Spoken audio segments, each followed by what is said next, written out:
Rocky Mountain Race Week, Great Bend, day one.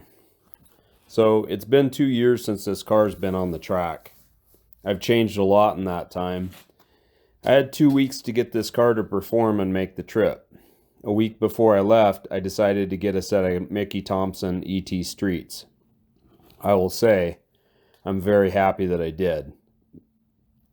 One of the changes I did to the car in preparation for race week was rebuild the front suspension and new shocks. The front end has always floated way too much on bumps on the street, so I decided to find some stiffer shocks.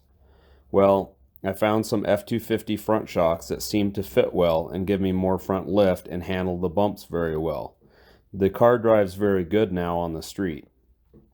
However, what I didn't realize is that with so much front lift, the suspension gets so far out that it's very unstable and is not fun to control on the track. Couple that with a bit of steering bind and it's no good. If you see the picture at the very end of this clip, you'll see how far up the front suspension rises, and that's just on the hit. It may rise a little bit higher than that down track, I'm not sure, but you can clearly see that that suspension is all out of whack. The toe's all whacked out, the camber's whacked out. It's just, it does not handle very well at that. And if you realize I'm going through the traps at 140 miles an hour, you could imagine how not much fun it is to drive.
Okay, so first pass, you can see I clearly had to lift twice, I think, to keep it under control. It was pulling pretty hard towards the center line, let off, got back in it. It was starting to pull again the other way. Clearly, I'm having problems controlling it. Anyway, get my ticket. It's an 11.0, not even close enough to where I want it to be. Granted, this car's done 10.0s before spinning, so I'm in the 10-second class. I need time slip in the 10 seconds, so I didn't really know at this point what to do. I knew I was having problems controlling it. I wasn't sure why. I thought about it. I thought that possibly that it was had something to do with the front suspension coming up too far and binding.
Well, at least it was a 10.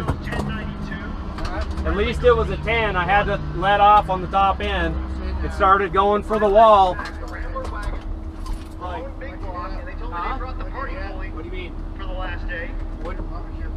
10.7 something. 10.7 at 114. Same mile an hour. Oh, I heard 14. I thought I heard 10 something. I had to let out. It was fucking. I got a limited suspension. So this was my second pass. I don't have the time slip because I turned that one in. It was actually a 10.7. I don't remember the mile per hour. I lifted once, kind of maybe about 900 feet I lifted. Kind of got back in it right at the end. Same problem, wasn't able to control it. By then we knew what the problem was. I just didn't have anything to fix it at the track at that time. We didn't want to leave the track and come back. Hindsight, I probably should have went and got some bolts to limit it, but I didn't. So next day we ended up getting some bolts, putting them in where the factory snubbers go, and limiting the suspension, which worked perfect. You'll see in my next video. Car drove straight after that.